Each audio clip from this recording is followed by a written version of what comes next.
ಉಳ್ಳಾಲ ನಗರಸಭಾ ವ್ಯಾಪ್ತಿಯ ತೊಕ್ಕೋಟು ಒಳಪೇಟೆಯಲ್ಲಿರುವ ಅಂಬೇಡ್ಕರ್ ಮೈದಾನ ಮತ್ತು ರಂಗಮಂದಿರ ಸಾಂಸ್ಕೃತಿಕ ಕ್ರೀಡಾ ಚಟುವಟಿಕೆಗಳಿಗೆ ಪ್ರಮುಖ ತಾಣ.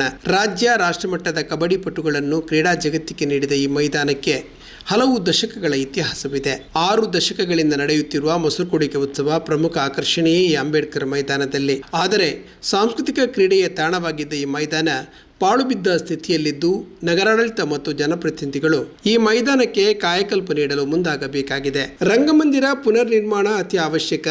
ಸಾಂಸ್ಕೃತಿಕ ಚಟುವಟಿಕೆಗಳೊಂದಿಗೆ ಕಬಡ್ಡಿ ಆಟದ ದೃಷ್ಟಿಯನ್ನಿಟ್ಟುಕೊಂಡು ರಂಗಮಂದಿರ ಮೈದಾನ ಅಭಿವೃದ್ಧಿಗೆ ಆದ್ಯತೆ ನೀಡುವ ಮೂಲಕ ಇಲ್ಲಿನ ರಂಗ ಕ್ರೀಡಾ ಚಟುವಟಿಕೆಗಳಿಗೆ ಎಂದಿನಂತೆ ನಡೆಯಬೇಕು ಎಂದು ಸ್ಥಳೀಯರು ಆಶಯ ವ್ಯಕ್ತಪಡಿಸಿದ್ದಾರೆ. 2019ರಲ್ಲಿ 1 ಕೋಟಿ ರೂಪಾಯಿ ವಿಶೇಷ ಅನುದಾನ ನಗರಸಭೆಯಿಂದ ಮೀಸಲಿಟ್ಟಿತ್ತು. ಕೆಲವೊಂದು ತಾಂತ್ರಿಕ ಸಮಸ್ಯೆ ಮತ್ತು ಯೋಜನೆಗೆ ಸ್ಥಳೀಯವಾಗಿ ವಿರೋಧ ವ್ಯಕ್ತಪಡಿಸಿದ ಹಿನ್ನೆಲೆಯಲ್ಲಿ ವಿಶೇಷ ಅನುದಾನದಲ್ಲಿ ಪುನರ್ ನಿರ್ಮಾಣ ಕಾರ್ಯ ಆಗಿರಲಿಲ್ಲ ಎನ್ನುತ್ತಾರೆ ನಗರಸಭೆಯ ಅಧಿಕಾರಿಗಳು. ಮೈದಾನ ಮತ್ತು ರಂಗಮಂದಿರದ ಸುತ್ತ ಅವ್ಯವಸ್ಥತೆ ಇದ್ದು ಚರಂಡಿ ಸ್ಲ್ಯಾಬ್ ಕುಸಿದು ಒಳಪೇಟೆಯ ಮುಖ್ಯ ರಸ್ತೆಯಿಂದ ಮೈದಾನಕ್ಕೆ ಬರುವ ಸಾರ್ವಜನಿಕರು ಎಚ್ಚರಿಕೆಯಿಂದ ನಡೆದಾಡುವ ಸ್ಥಿತಿ ಇದೆ.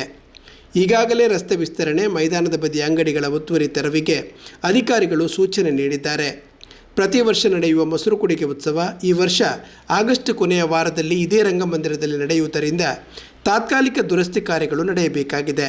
ಅಂಬೇಡ್ಕರ್ ಮೈದಾನಕ್ಕೆ ಹೊಸ ಕಾಯಕಲ್ಪ ನೀಡಿ ಸಾರ್ವಜನಿಕ ಸಂಘ ಸಂಸ್ಥೆಗಳ ಕಾರ್ಯಕ್ರಮ ನಡೆಸಲು ಅನುವು ಮಾಡಿಕೊಡಬೇಕಾಗಿ ದಕ್ಷಿಣ ಕನ್ನಡ ಜಿಲ್ಲಾ ರಾಜ್ಯೋತ್ಸವ ಪ್ರಶಸ್ತಿ ಪುರಸ್ಕೃತ ತೊಕ್ಕೋಟಿನ ಸಾಯಿ ಪರಿವಾರ ಟ್ರಸ್ಟ್ನ ವತಿಯಿಂದ ಉಳ್ಳಾಲ ನಗರಸಭೆಯ ಪೌರಾಯುಕ್ತರಿಗೆ ಮನವಿಯನ್ನು ಕೂಡ ಸಲ್ಲಿಸಲಾಗಿದೆ. ಕರ್ನಾಟಕ ಸಭಾಪತಿಗಳ ಹೆಚ್ಚುವರಿ ಅನುದಾನದಿಂದ ಸುಸಜ್ಜಿತ ಕ್ರೀಡಾಂಗಣ ರಂಗಮಂದಿರ ನಿರ್ಮಾಣಕ್ಕೆ ಅಭಿಯಂತರಗಳಲ್ಲಿ ಯೋಜನೆ ತಯಾರಿಸಲಾಗುವುದು.